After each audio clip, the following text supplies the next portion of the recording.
Good evening and welcome. I'm Kristen Stahauer, and I serve as the Chief Operating Officer and Chief Academic Officer for Northwood University, and we are delighted to be culminating Freedom Week in this way by hosting Larry Reed, who is an amazing speaker, a rock star champion of liberty, and we're in for a delightful evening with him. But first, before we get going, I'd like to thank Professor Tokarev, who's here, whose brainchild Freedom Week was originally. Where are you, Alex? He's probably in the back, but let's give him a hand and he'll hear us, I'm sure.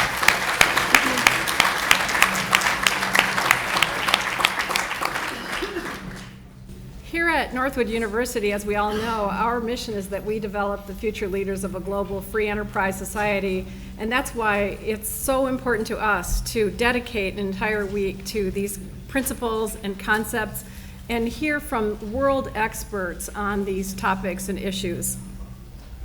We also are fortunate to have world-class funding for this, and we have the generous support from the Mackinac Center for Entrepreneurship and Free Enterprise, and also the Institute for Humane Studies through the with monies from the John Templeton Fund. And I'd like to acknowledge them and also introduce you to a representative, Sean Denny, who's just going to say a few words. Sean.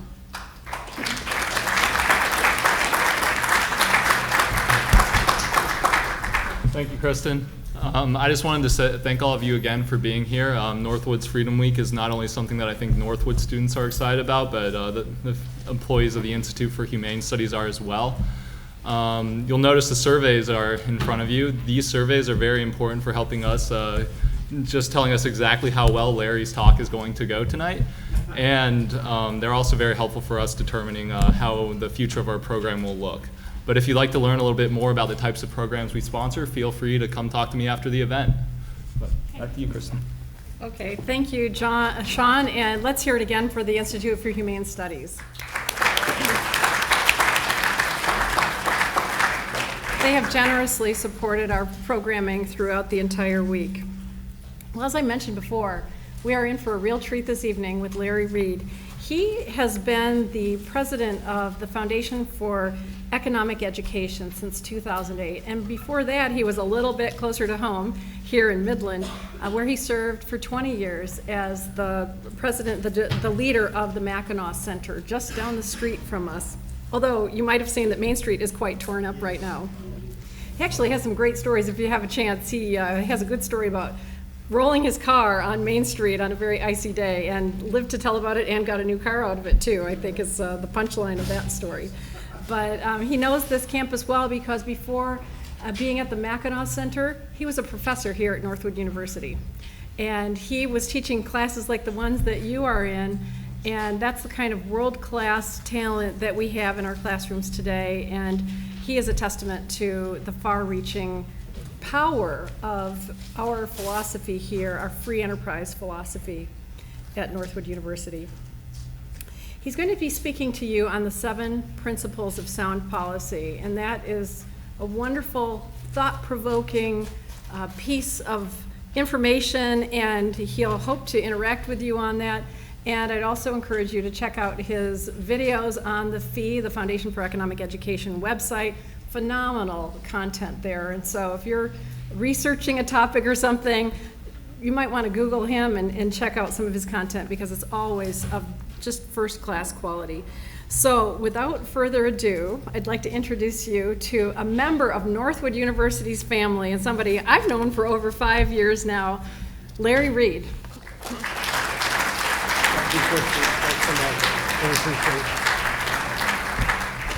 Thank you very much, Kristen and Sean, and ladies and gentlemen. I am thrilled to be here, and before I tell you why, I just want to echo what Sean said about the Institute for Humane Studies. They are a partner organization with mine, the Foundation for Economic Education, and we often refer our students to IHS programs.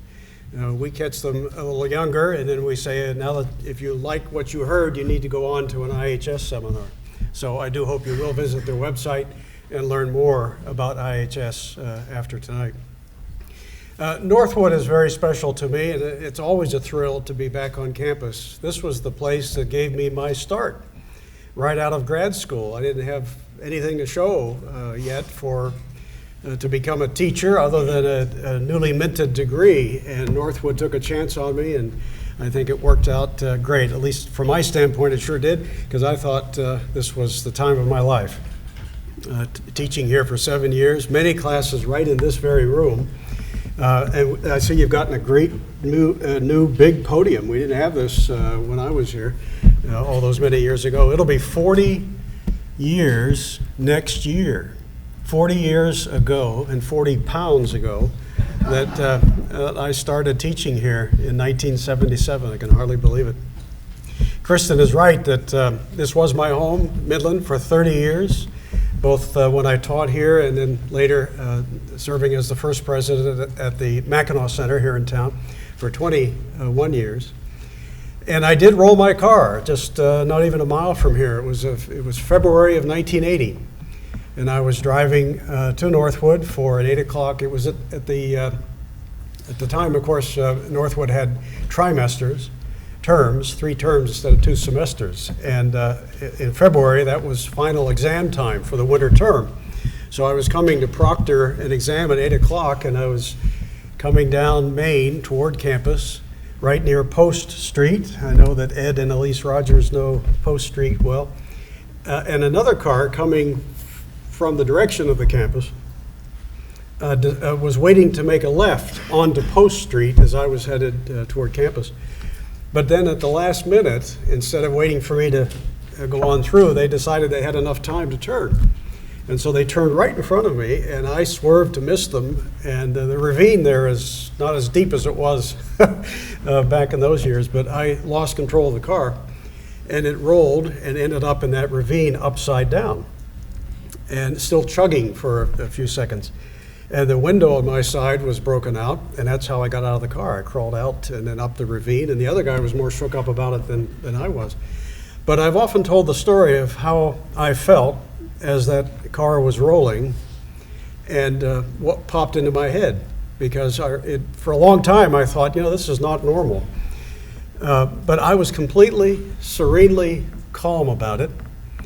I remember thinking just a flash that day, this is no big deal.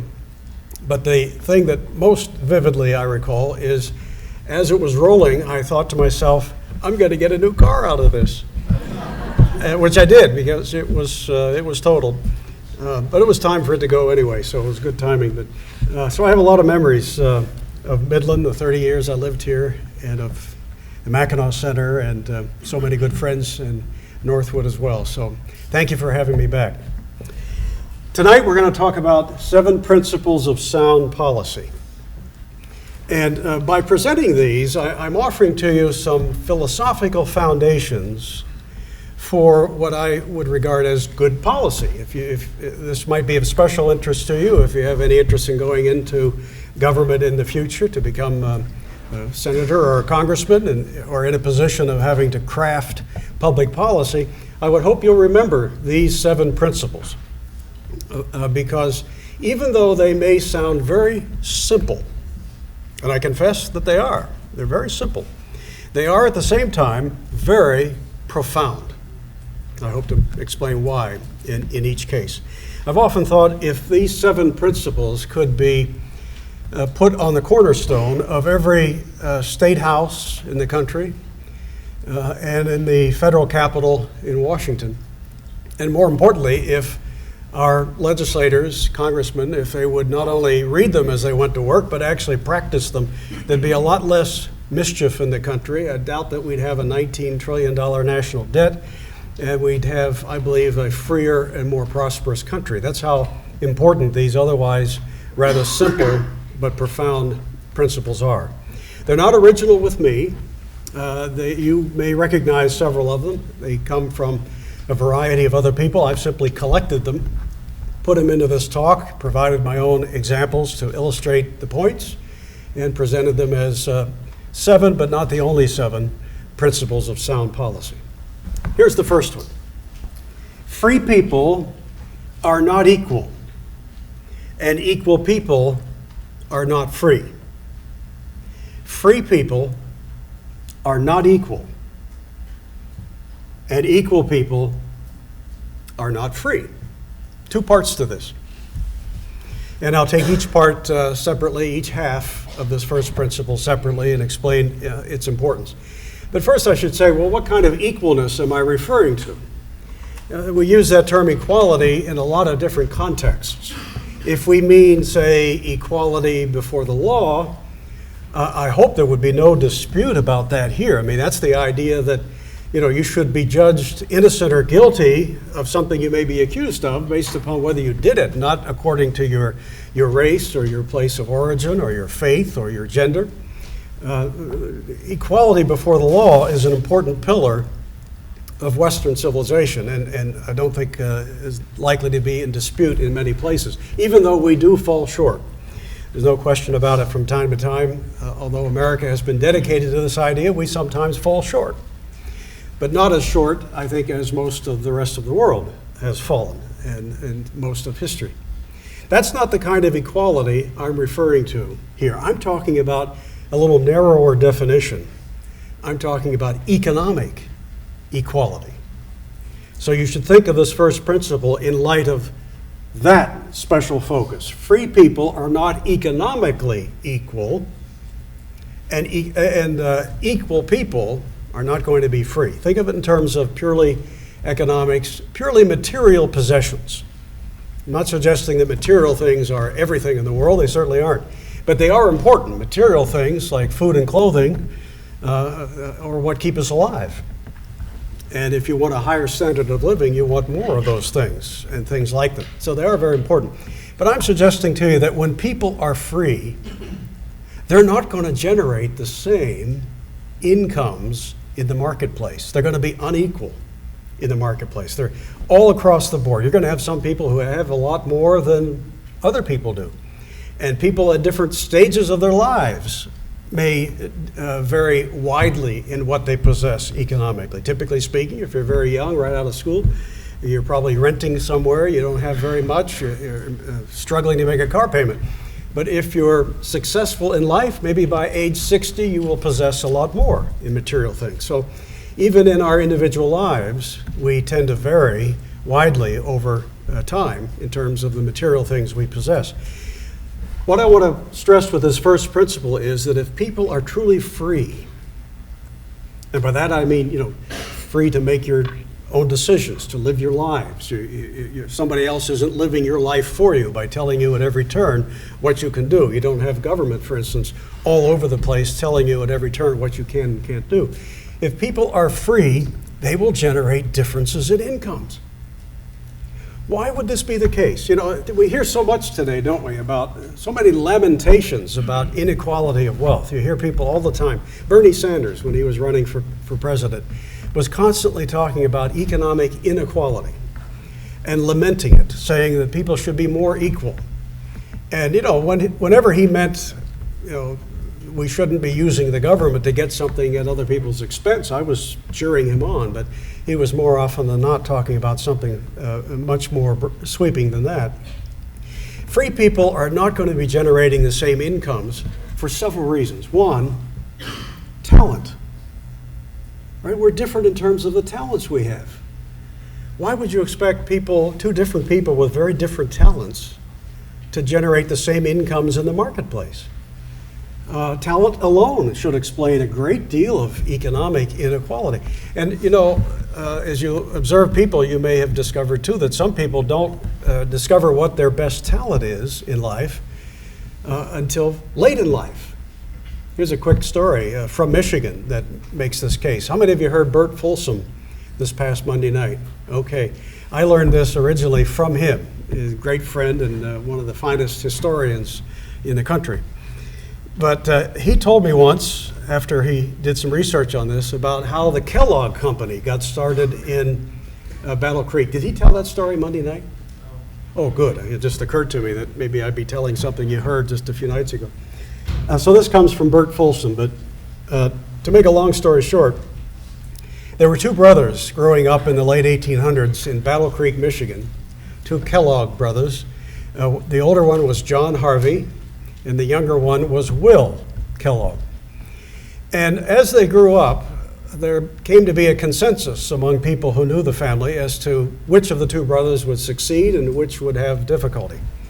The feeling among people who knew them was that John Harvey Kellogg was the brighter guy. He would probably go a lot further.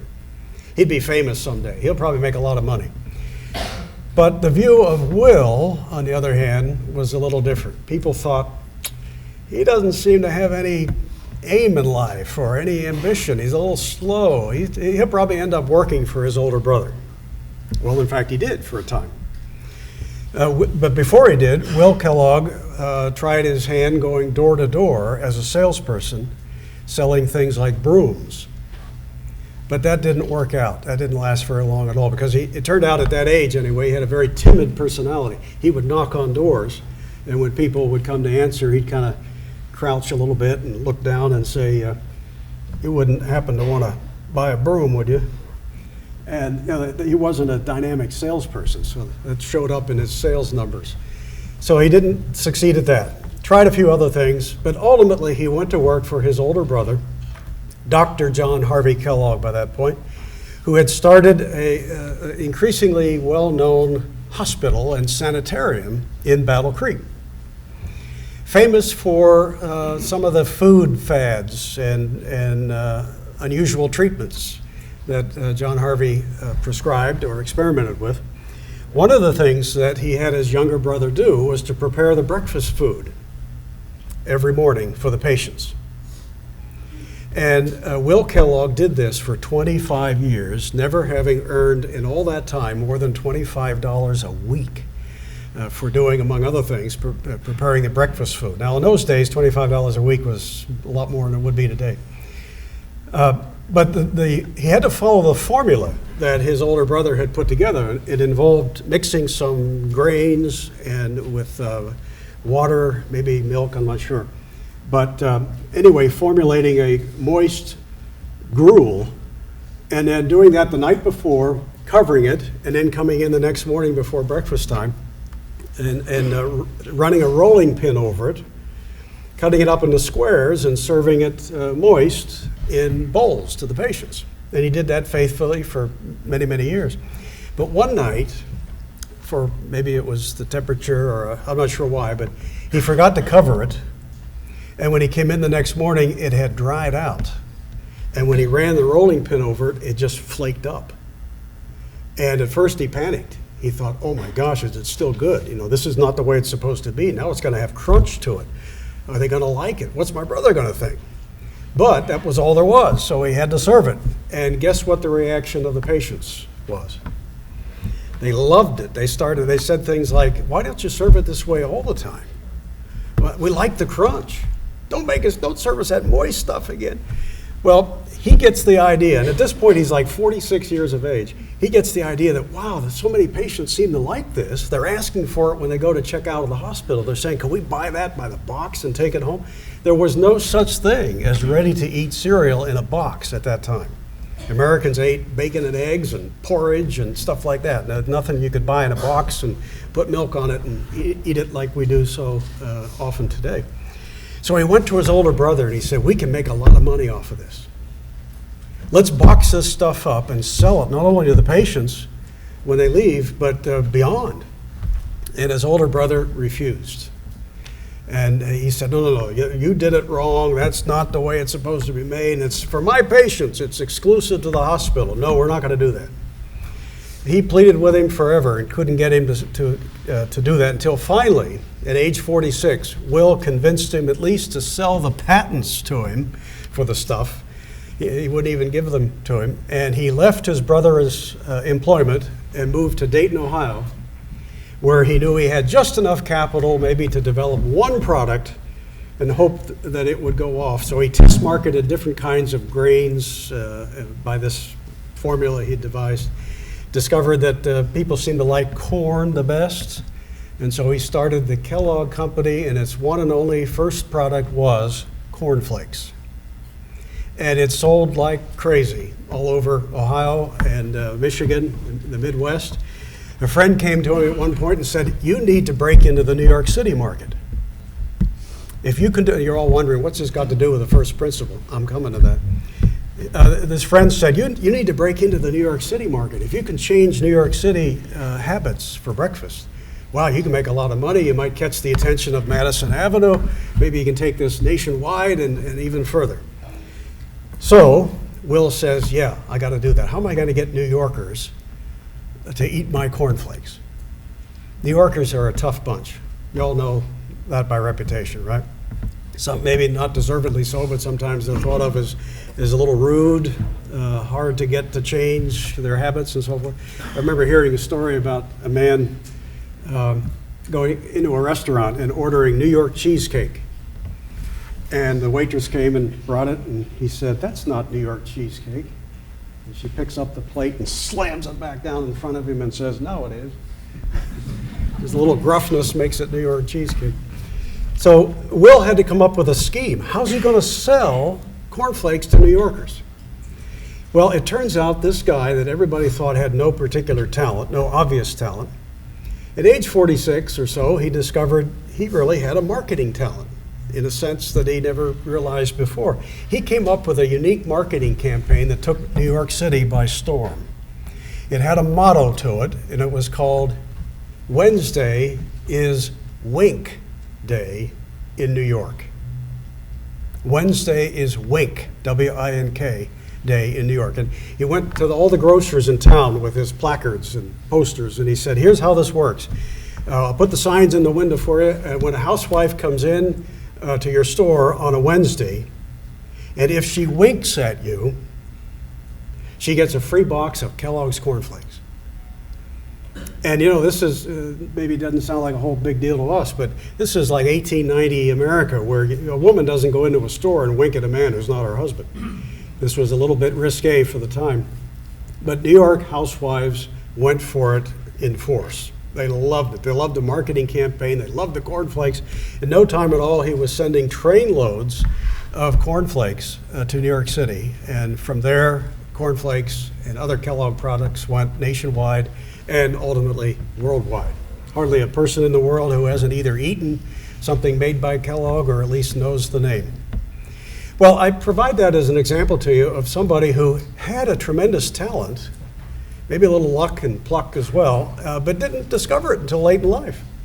So he was rather poor until he employed a talent even he didn't know that he had.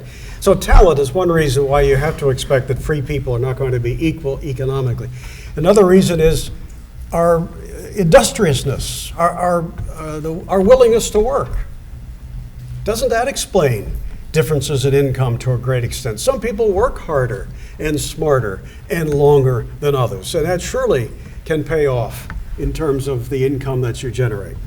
Especially if you're making something, you're working at something that other people will pay you for, and not just digging ditches and filling them up again.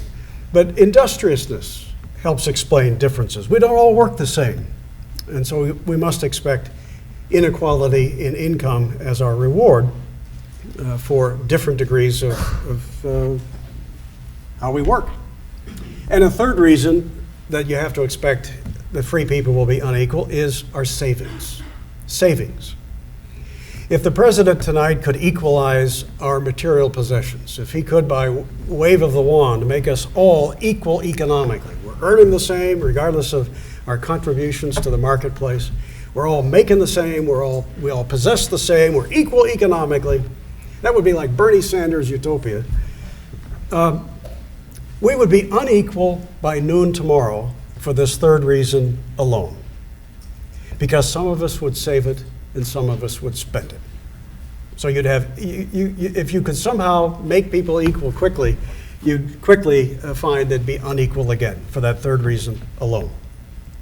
But it's the second part of this first principle, I think, that has even more power to it. Equal people are not free. Equal people are not free. Here's what I mean by that. If you came to me and said, Mr. Reed, we have just come from a country where I found that everybody's income is the same. They're equal. They all possess the same. They're making the same in this country. I would say, not knowing anything else about it, that would have to be a very unfree place. Why?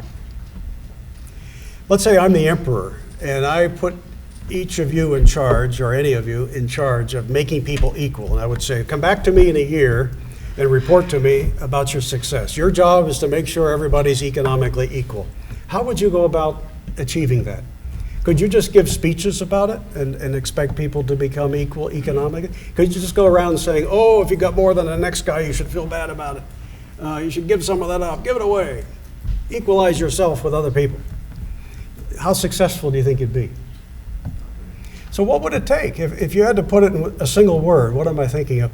What would you have to use? What would you have to employ? Force. Exactly. To make people equal. You'd have to use force. You'd have to put a gun at everybody's head. You'd have to say, now, don't you do better than somebody else. Don't be there first with a new idea. Don't invent something that somebody else doesn't invent at the same time. Don't be better at marketing. Don't please your customers any better than the next guy, because you might earn more if you do. I mean, the only way you can make that happen is if you have guns and tanks and prisons and jail sentences for people who excel. You'd have to make it a crime to excel, to be good, to be better than the next guy. The only way you'd have it. And then I think it would be a futile endeavor. You'd never achieve it. Because people would be under the table, working harder, earning more, and just not reporting it. I mean, there'd be a monumental black market. You wouldn't achieve it anyway, economic equality, even with all the force in the world. But you'd probably kill off a lot of people. You'd make life miserable for many, trying to make them what they are not. So free people are not equal. Equal people are not free. If you're one of these folks who get hung up on the fact that some have more than others, I would say, get over it. I mean, that's basically an observation about human nature.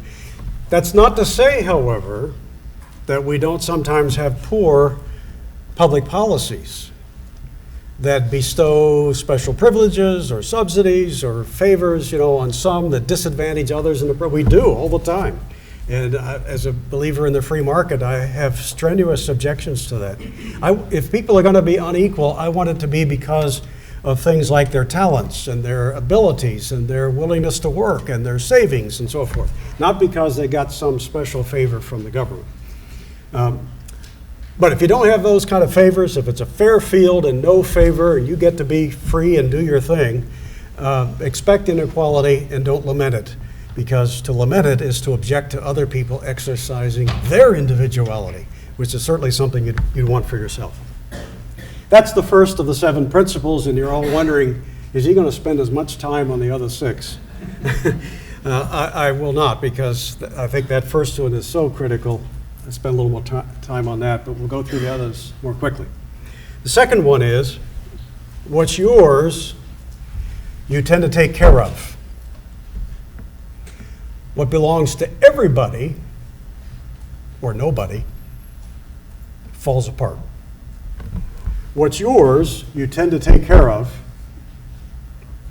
What belongs to everybody, or nobody, tends to fall apart. This is another way of saying private property makes a huge difference in the world. What's yours, you tend to take care of. Plenty of exceptions. You make mistakes. Some people are better at husbanding their resources than others. But generally speaking, if it's yours, you'll take better care of it. What belongs to everybody, the people's this or that, or what belongs to nobody at all, maybe something we don't allow private property ownership in, that tends to fall apart. Now, many of you being students, you probably have not yet rented a car, right? Somebody told me you can't rent one until you're like 25. Is that true? Yeah. I thought it was like 21. Okay. Well, so you're going to have to imagine this, but it's one of the better examples I can think of.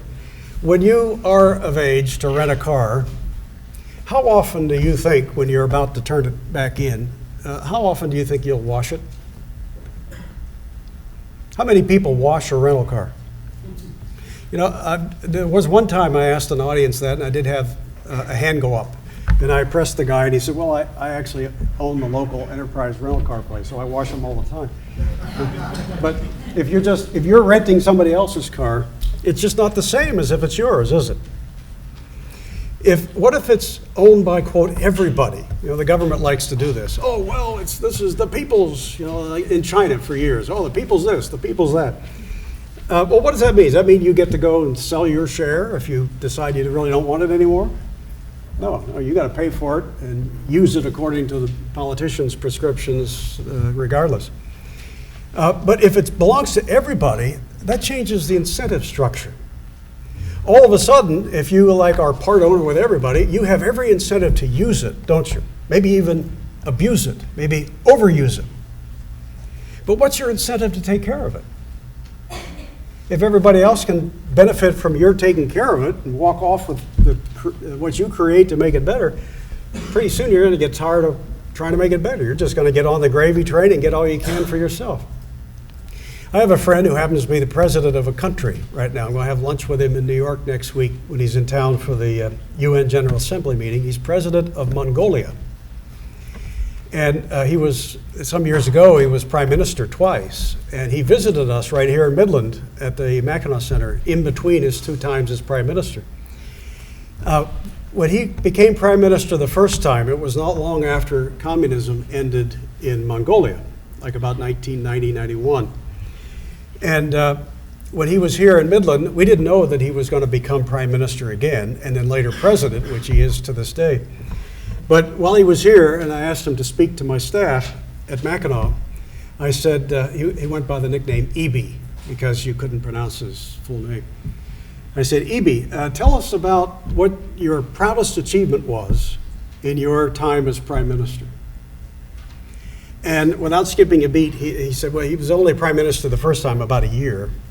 But he said, I'm most proud of the fact that when I came into the office, I discovered that every yak in Mongolia, you know, those big hairy cattle, he said, we had 25 million yaks in Mongolia, and every single one was government property. And for 75 years, they had been government property. You couldn't privately own a yak. And he said, I decided that yaks were not a core function of government. So I said, I came up with a formula and we sold them all. I sold all 25 million yaks. He said, we worked it up into a formula so if you were a herdsman, you already knew how to take care of them, you were doing it for the government, but now you could buy a yak and it could be yours. And I privatized, he said, the entire herd of yaks. Well, 3 years later, when he was prime minister again, and I visited him in his office in Ulaanbaatar, the capital of Mongolia. And I said to him, Ebi, what's the latest on the yaks that you privatized 2 or 3 years ago? And he got all excited. He said, remember I told you we had 25 million of them, and that's all we had, the same population, same number for like 75 years? I said, yeah, I remember you telling us that. He said, well, here it is now, 3 years later, we got 32 million yaks. What's the difference? Doesn't the fact that you own one make a difference in how you tend to it? If it's somebody else's, if it's the government's yak, you know, you punch in, punch out, you know, what do you care what happens to the yak? But all of a sudden, if it's yours, you start thinking, wow, I can make some money off it. Hey, I need to get another yak so we can have more yaks. And I'm going to take care of them because that's how I can do well myself, by taking care of the investments I make. So in no time at all, Mongolia's yak herd increases dramatically. They now have something like 40 million yaks in a country of only 5 million people. So there are 8 times as many yaks as people. Private ownership makes a huge difference. If it's yours, you tend to take care of it. I remember the year we started the Mackinac Center here in town. We had a pretty slim budget of $80,000 in that first year, and the board gave me 20 of it and said, now you go find the other 60. So we didn't have much to buy simple things like a camera to take pictures whenever we attended an event or hosted something ourselves. But I had a camera that I had taken around the world with me, so I brought it in and I said to the staff, like 3 people at first, but then we grew. I said, okay, we'll make this the people's camera. You know, any of you are on the road visiting with a donor or at an event and you want to get a picture, you can check my camera out and take it with you. I had taken that camera everywhere for 6, 7 years, took good care of it. You know how long it lasted as the people's property at my own organization? Not even 6 months. It just isn't, you know, something falls off, you don't take care of it, it's not yours. It just isn't the same. If you want to take an entire country, take its economy and just flush it down the drain, well, just take from those to whom it belongs and give it to those to whom it does not. Just break every private property rule in the book, make it a disincentive to accumulate it, to take risks on its behalf or to take care of it, and you'll ruin the economy in no time at all. You'll impoverish an entire people. They're learning that right now in Venezuela, where for 15 years their government has said, we're going to socialize everything, we're going to take stuff over, we're going to confiscate and expropriate, we're going to nationalize, we're going to basically make war on private property, and now they have food lines, food riots, and what was once the first or second richest country in South America is now one of the poorest in the world. You make war on private property, people will just use it and abuse it, but won't create more of it. The third principle is think of the long run and all people. Think of the long run and all people, not just the short run and a few people. Think of the long run and all people, not just the short run and a few people. Boy, there's not a day that goes by that I don't turn on the news and see something happening in, well, when I was here, it would be Lansing, now in Atlanta, or Washington every day of the week, where it seems like their focus is on the here and now, just the present, and pleasing this group, irrespective of what it might do to everybody else. You see that all the time in violation of this third principle. But if you want to create sound policy, you're not being very thorough in your thinking, are you? If all you do is think about, a handful of people and the short run, especially if doing something with that as your perspective actually causes more problems for the long run for more people. There are a lot of things that may seem good for the moment, for at least some people, but that could sow the seeds of disaster for the many down the road.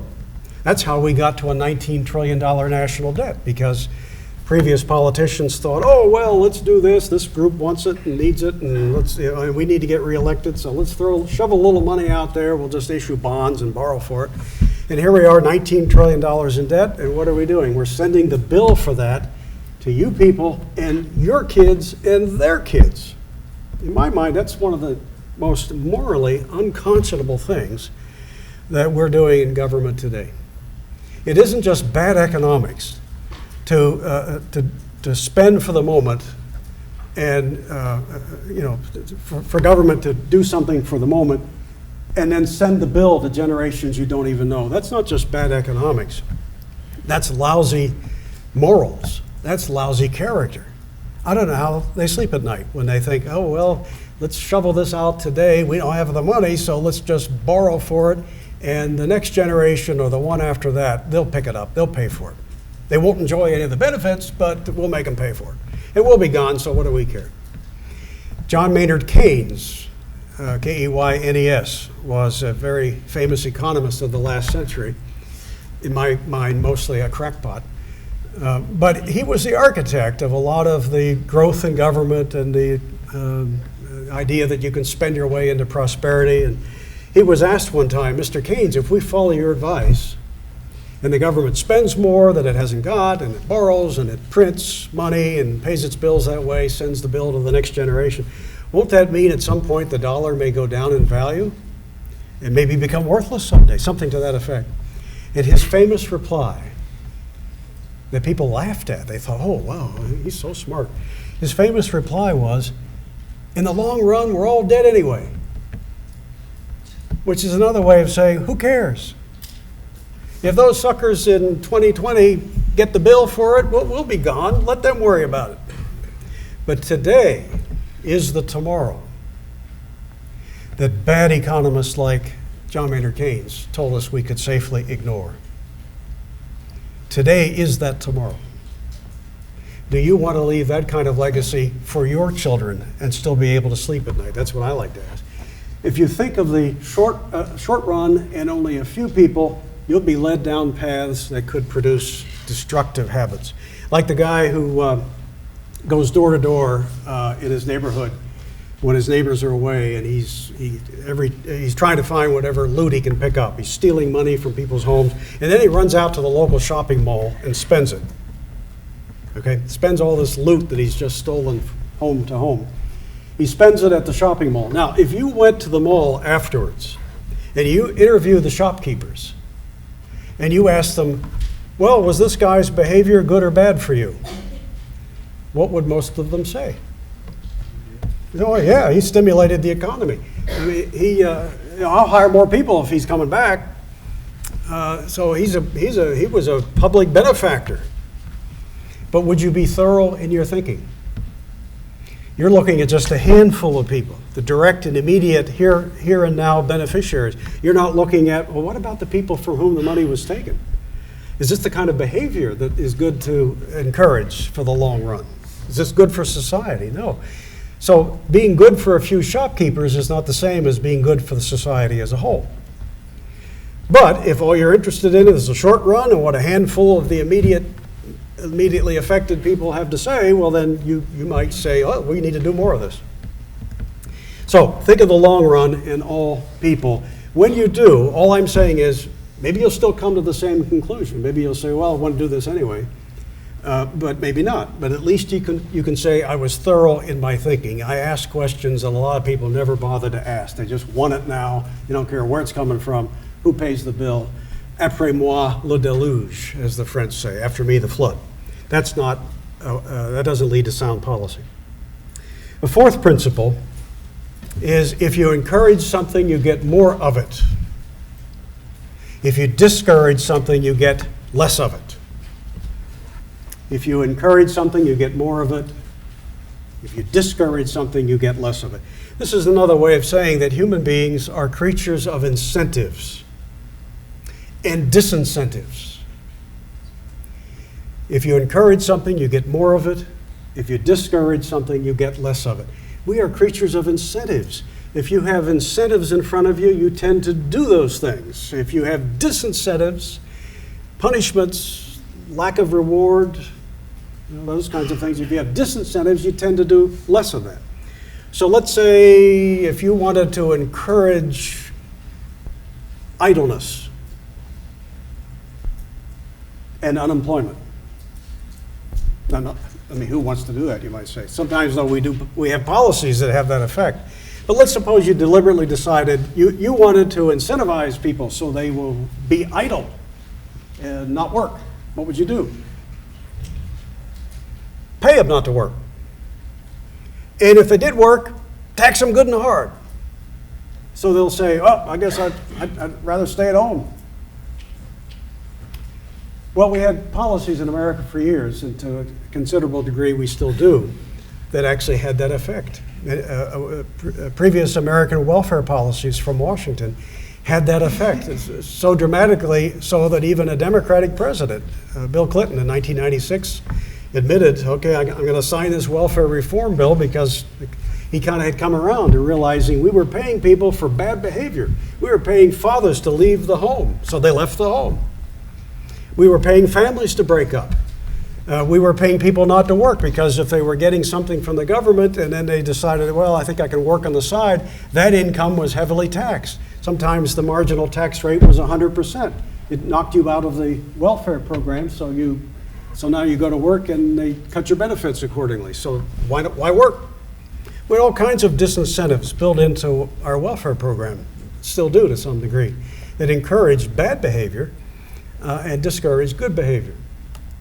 So people are creatures of incentive. If you want to get more of good things like work and thrift, savings, investment, well, don't tax the life out of it. Don't punish people. Don't tell them when they create something after they've taken risks, built an enterprise into a business, taken the risk to hire people and goose the economy through their risk taking. Don't tell them afterwards, you didn't build that. Who said that famously? Not so long ago. If I were an entrepreneur, I guess I am in a little sense, but not like some of these people put all on the line and they go out there and face the winds of potential bankruptcy and so forth, having to please customers. If I were such a person, I would think, golly, I put up with these horrendous taxes and in some cases lousy government schools, and this guy tells me, I didn't create this? I'm the guy that worked 16 hours a day to create this, and now the president tells me, you didn't create that.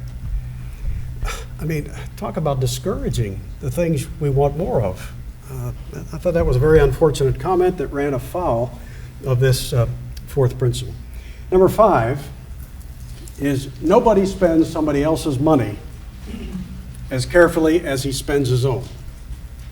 This is kind of another way of stating really number 2, but it's so important I kind of restate it.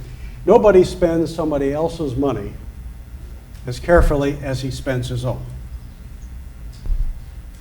Milton Friedman, the great economist, was known for this.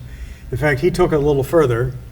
He said, he came up with this idea that I think is brilliant. He said, to illustrate the point that nobody spends somebody else's money as carefully as he spends his own, he said, think about it. There are only 4 ways, Friedman said, to spend money. This is remarkable. You might think, oh, there's a million ways. In one sense, there's only 4 ways. And here are those 4 ways. He said, one way is you spend your money on yourself. You spend your money on yourself. That's one way to spend. Now, you see the connection between the person who earned it and the person who's doing the spending and the person who's receiving the benefits of the spending is pretty tight. It's the same person, right? It's you. It's your money. You earned it. You're spending it. You're making those decisions. And you're spending for things that you will consume or use yourself. The chances of fraud or theft or abuse or poor judgment tends to be rather minimal in this case. Or at least if you do exercise poor judgment, you're the one that's going to pay the price for it. So you have an incentive to learn from that. All right, so that's a pretty efficient way to spend. Your money, you're doing the spending, and you're spending it on yourself. Friedman said a second way to spend money is you spend your money on someone else. Now that connection is not quite so tight. It's you, and it's your money, you're making the decision to spend, but it's not for you, it's for somebody else. This is why we have bridal registries. Because until we did, I suspect there were a lot of couples who were getting 20 toasters. But now we have a way to kind of control that. But this is what a bridal registry is designed to fix. The fact that it's just not the same when you spend it, even if it's yours, but it's not for you. You don't know everybody else. You don't know what the person's real needs or desires are who you're spending it on. You don't know how many others are thinking the same. So there's a greater chance for inefficiency and waste when you spend your money on someone else. Third way to spend money is you spend somebody else's money on yourself. Okay? You spend somebody else's money on yourself. You go to lunch on an expense account. Okay? You're making the decision as to what you're going to order. You're going to eat it, so you're probably not going to order a truckload. But because somebody else is paying for it, you might order the lobster instead of the hamburger, right? Because it's just not yours. It just isn't the same, is it? It just isn't. It's just the way we are. There used to be a group I was a member of in Detroit, founded by the former editor of the Detroit News. It was called the Lobster Group. Here, and it's an interesting story how it got its name. It kind of illustrates this point. He just wanted it as an evening event where a bunch of us would come, judges and think tank people and so forth from Michigan, and we'd sit over dinner and talk about issues, maybe have a speaker. And the way he started it was everybody could just order whatever they wanted off the menu. And we just took it all, put it on one bill, and divided it up equally, and he'd send us a bill for an equal share of the night's charge at the restaurant. Well, lo and behold, he discovered after a few of these meetings, guess what people were ordering? They were ordering the lobster or the filet mignon, because, hey, why order the cheapest when somebody else is paying for it? So we all tended to order the more expensive stuff on the menu. After all, we're dividing it equally, so why get the cheapest stuff and subsidize somebody else's dinner? So that's how it got its name. We called it the Lobster Group. It's kind of a reminder of how we tended to like lobster better when everybody was paying for it than when we were paying our own bills. Number 6 is next? Yeah. Number 6 is, and this has 2 parts to it like number 1 did. Both have a lot to do with government. Yeah. Or spend someone else's money on someone else? Oh, did I skip one? Let's see, number 3 was think of the long run on all people. Number 4 was if you encourage something, you get more of it. Oh, sorry, yeah, sorry, I'm running off before I explained the 4th one, sorry. Yeah, that's the most important one. What's the 4th way to spend money? Yeah, somebody spends somebody else's money on someone else. Okay? Somebody is spending somebody else's money, not even on themselves, but for yet someone else. Gee, how could I forget that? That's the most important one. You see the connection between the earner of the money, the spender of it, and the recipient of the benefits of the spending. All different people. Somebody is spending not their own, but somebody else's money, and they're not spending on anybody they know, let alone themselves. They're spending on other people. What are the chances for fraud or waste or abuse in that situation compared to the other kind? Oh my gosh, I mean, no skin off your nose if you waste it. And you may not even know the people you're spending it on.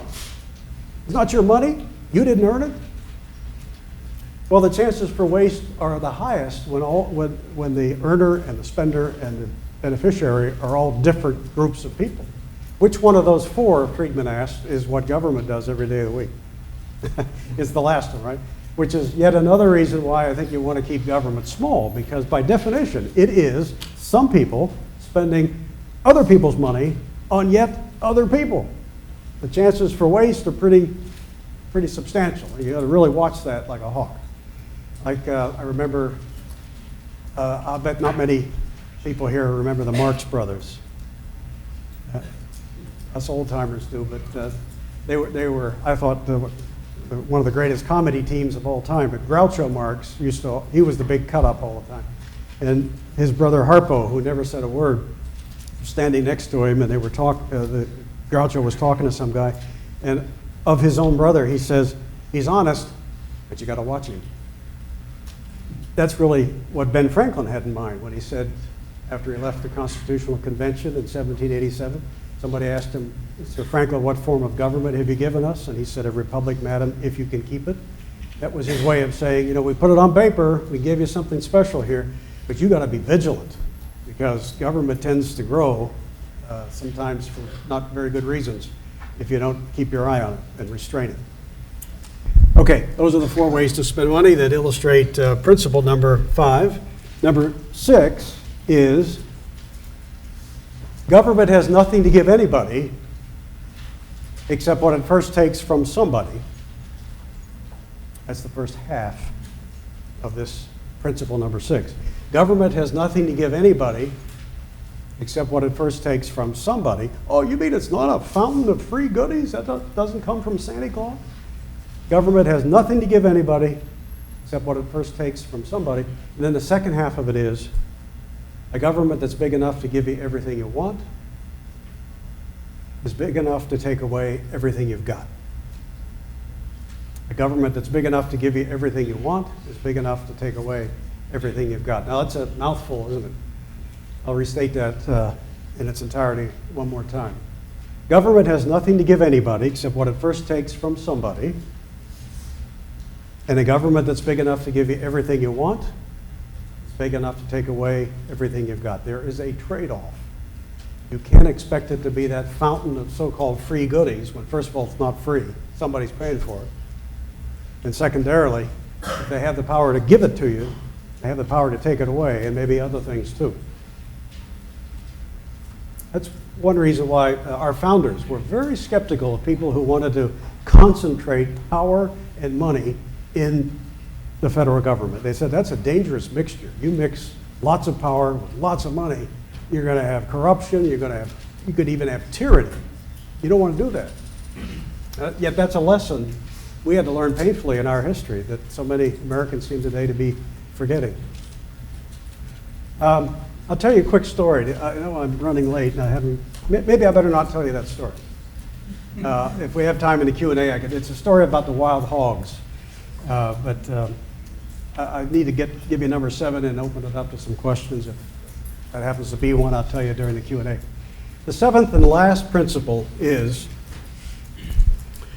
character makes all the difference in the world.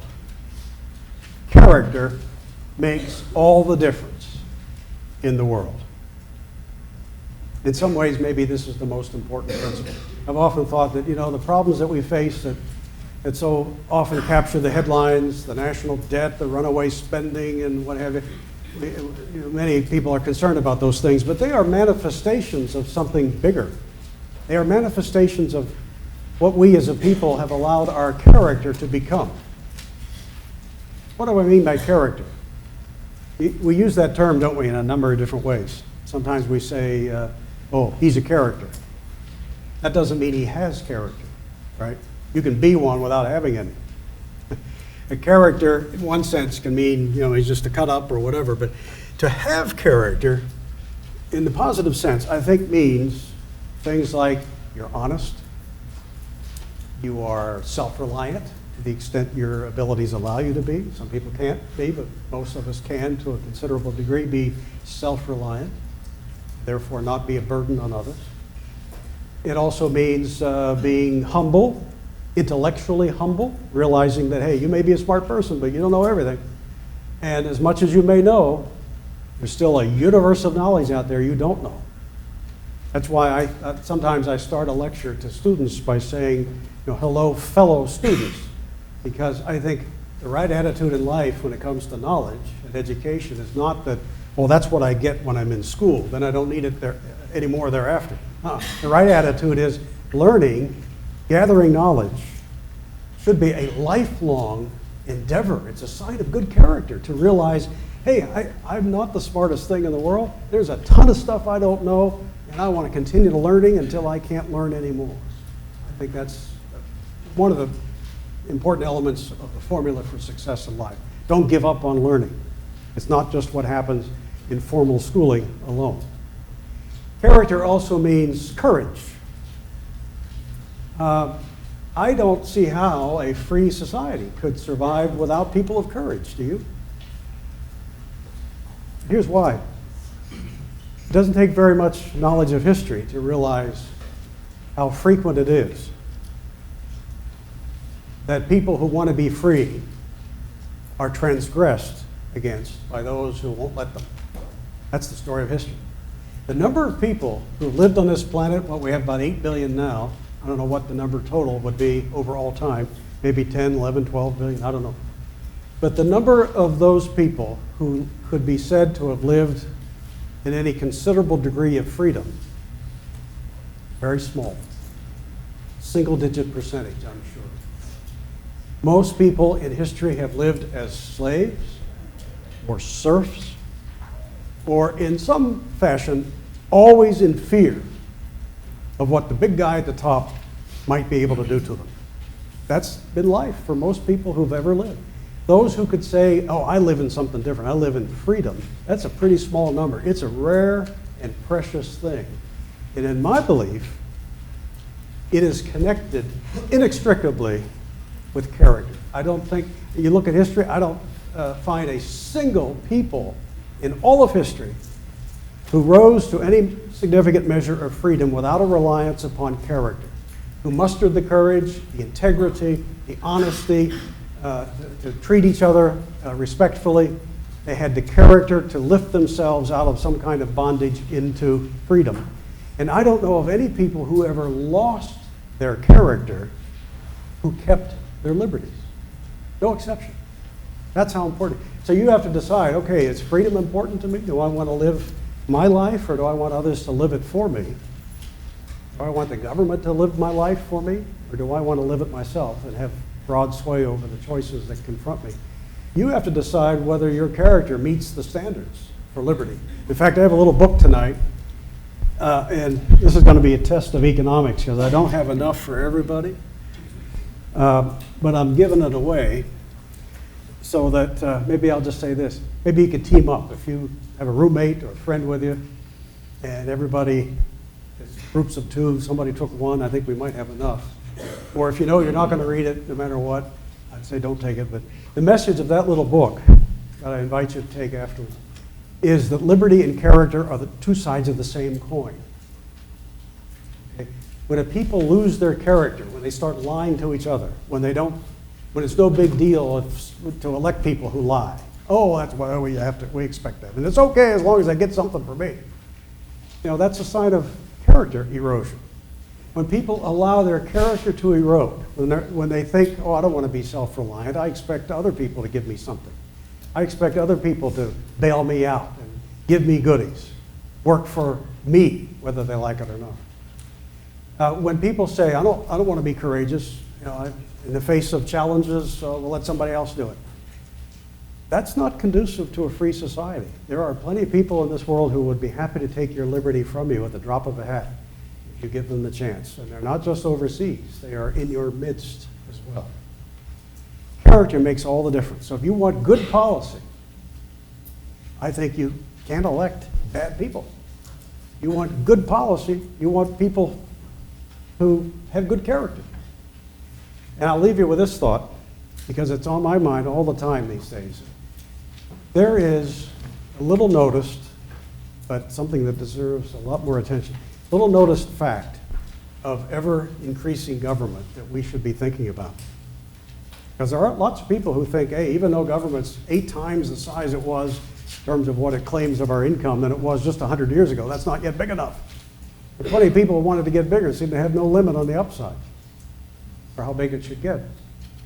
The fact is, the bigger it gets, the nastier it becomes. It may be wrapped in all kinds of wonderful language. Oh, it's going to do things for people. We're going to have programs to help people. The other night, I saw, you may have seen it, a major presidential candidate's going to adopt a brand new entitlement. So child care now is going to become a bigger government responsibility. What? I don't know where that came from in the Constitution. But they're all falling over each other, offering more goodies at other people's expense, even in the face of a $19 trillion national debt. It's just mind-blowing. But the connection between liberty and character cannot be broken. You cannot have one without the other. So it's vitally important. I know where I was going with that thought. I wanted to make this point. The bigger it gets, the nastier it becomes.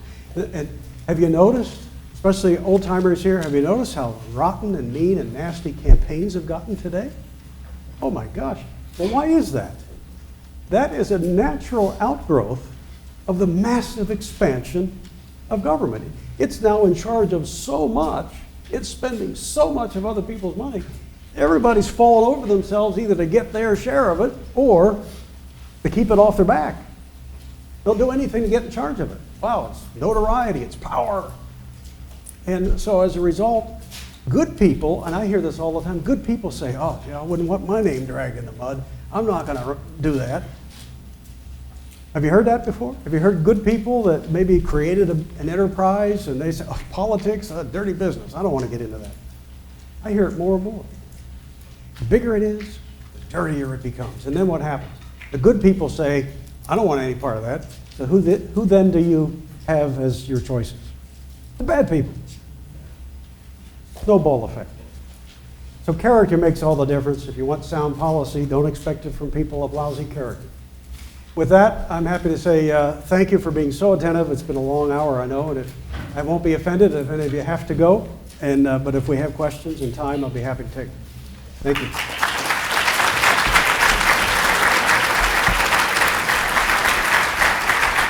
Thank you. Hi, Chris. I know this guy. He used to work for me. Chris.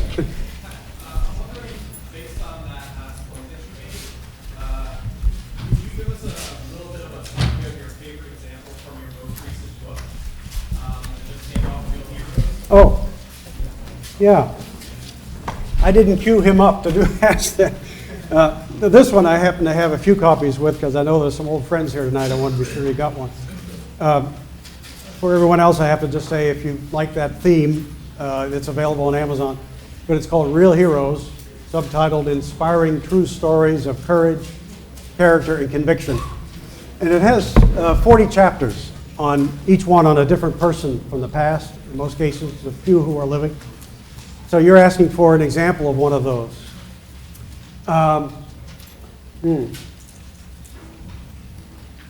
Oh, there's so many to pick from. Give me a trait that you want me to emphasize, whether it be courage or conviction or character. That'll spark a thought. How about courage? Oh, okay. Yeah, here's one. In fact, it's very personal because I met this man's son in March. He's 85, and I spent an hour with him talking about his father. The man has got to be the bravest individual I've ever learned of. I wish I could have met him. He's from Poland. His name was Pilecki, P-I-L-E-C-K-I. If you Google that, you'll find, or go to our website, fee.org. Type in his name, you'll find the chapter in the book that you can read for free online. Witold Pilecki. Wow, this guy was born in 1901 in Russia, but he was of Polish descent. The only reason he was born in Russia was his grandparents had been active against the Tsar when the Tsar had occupied part of Poland. And so the Tsar got even and exiled them to deep within Russia. But Poland wasn't even a country for 125 years. It was occupied by Russia, Austria-Hungary, and Prussia until the end of World War I, when the map of Europe was recarved and Poland reappeared as its own country. But right off the bat, the Russians didn't abide by that, so they made war on Poland. They wanted to grab it back.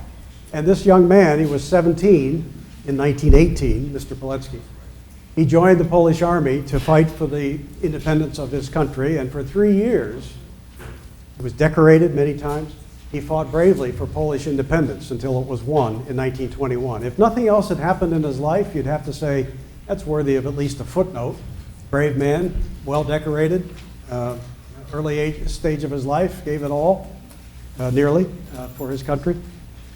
But then, a few years later, it's 1939 now, turn the clock ahead to 1939. That's the year that World War II started.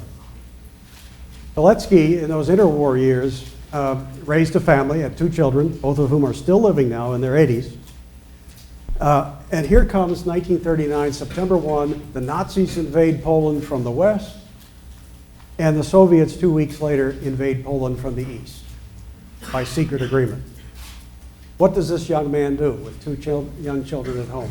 Says goodbye to his wife and his 2 children, becomes a leading commander in the resistance against the Soviets and the Nazis. He fights them hard for a year, becomes, as I say, a leading commander.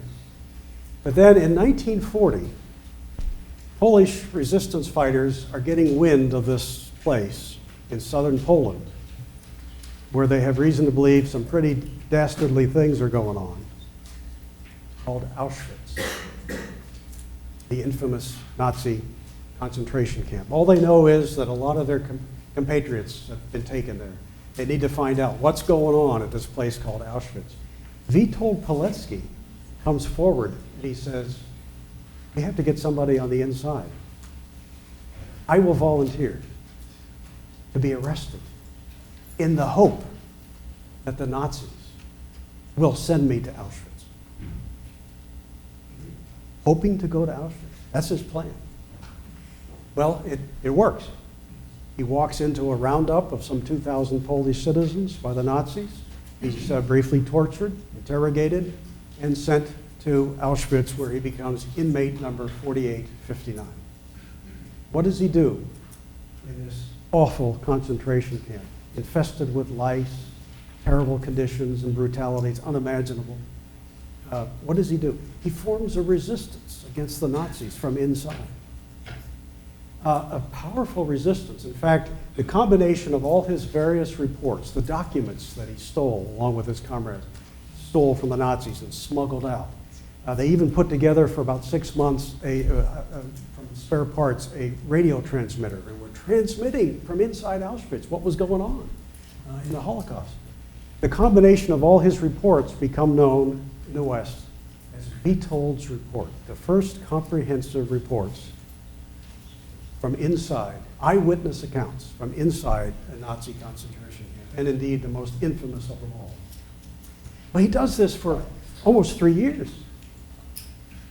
The Nazis begin to realize somehow who's taking this stuff, who's getting the word out. They know there's some kind of an underground network going on, and they start to finger some of the inmates and execute them. They get close to Pilecki when he decides he has to do what it turns out only 143 people ever successfully did in the history of Auschwitz. He engineers an escape. He escapes from Auschwitz, makes his way 200 miles to the north to Warsaw, becomes a leading commander in the Warsaw Uprising late in the war, which the Nazis unfortunately were able to brutally suppress. He gets arrested again, but the Nazis never put two and two together, otherwise they would have shot him right away. They never realized this is the guy that started the resistance in Auschwitz. So he spends the last months of the war in a German prisoner of war camp.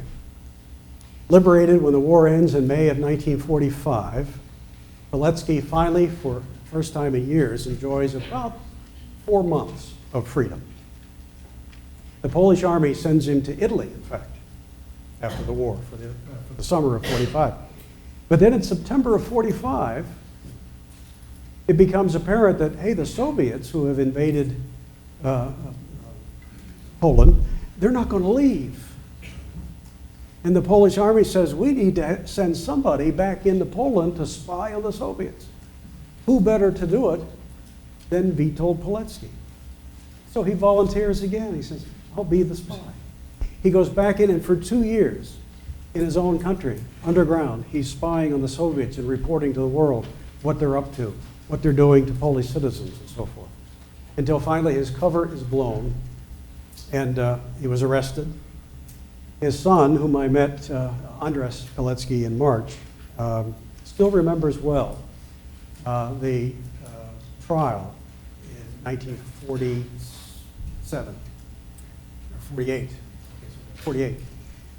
They put him on a public trial, the communist regime did, and ultimately found him guilty of being a spy, and at the age of 47, he was executed.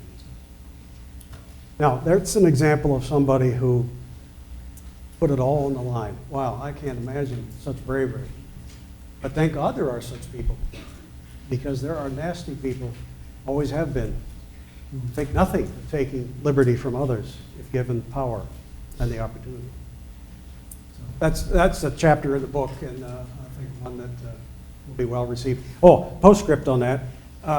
You may have never heard of this guy before, but you're going to hear a lot more about him, because in the course of doing my research, I found that an American film producer by the name of David Aaron Gray, I've since become friends with him, he is working on a film now that is to come out in December of 2017 about Pilecki. It'll be a major motion picture. And you know the actor Gary Oldman?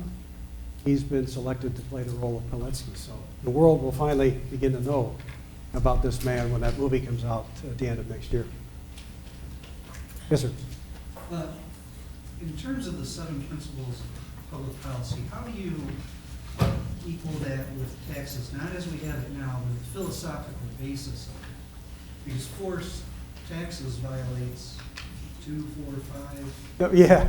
6. Yeah. I mean, is really the only way a voluntary tax system? Well, if I were, Fulfill all subjects? yeah, no, it's a good point. If I were a philosophical anarchist, I would say, yeah, all taxation is, we shouldn't have any. And I'm not there yet. I don't think I'll ever be there, but Gary Johnson wants this yeah, consumption tax, right? Yeah. But that, I mean, that is going to dissuade you from. yeah. No, I think our founders, they knew that the power to tax is the power to destroy. I don't know who said that first, but it goes back a long time. So, yeah, if you're going to have government, you probably have to have taxes. But that's all the more, the very fact that taxes are themselves, the use of force, suggests we better keep that to a minimum, and it better be for the best of purposes, like things like the common defense, not for, giving this guy something at that guy's expense. But you're always spending someone else's. That's right. You have all those problems. You still have to be vigilant. Not going to be perfect, but keep it small, and the troubles will be fewer than they would be when it gets big. Hey, thanks everybody. I appreciate you being so attentive, and I do invite you somehow to ration that limited book supply over here. Thank you.